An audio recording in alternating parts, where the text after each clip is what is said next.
duo, dans un château sombre, au bord d'un étang. Par un des derniers beaux jours de l'automne, nous étions groupés en cercle, écoutant monter la rumeur du soir monotone.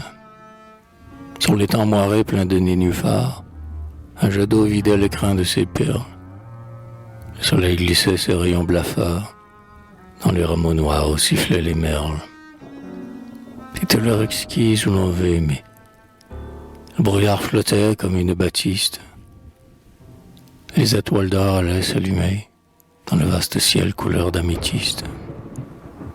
Nous étions au fond d'une véranda, dans des vases peints, sur les étagères, des bouquets d'œillets de réséda soufflaient leur parfum parmi les fougères.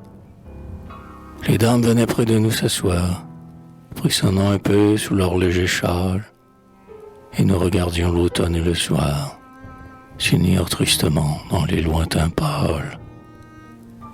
Une jeune fille au profil plus fin que le blanc contour d'un camée antique, s'adressant debout comme un séraphin qu'un artiste sculpte au seuil d'un portique, s'est mis à chanter dans l'ombre du parc.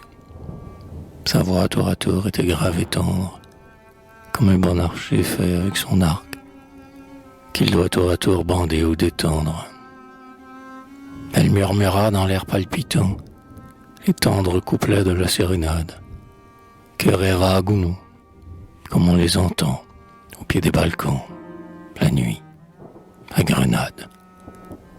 Nous fermions les yeux pour mieux écouter cette voix moelleuse et mélancolique, pareille à la voix qu'on entend flotter dans le cœur ombreux d'une basilique.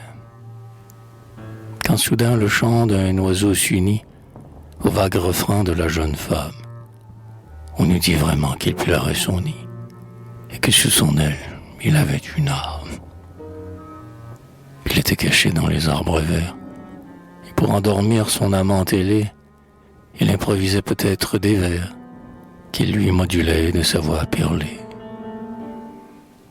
La femme et l'oiseau, chantant à la fois, firent un moment comme un duo tendre. Mais las de voir dominer sa voix, la femme se tut, voulant mieux entendre.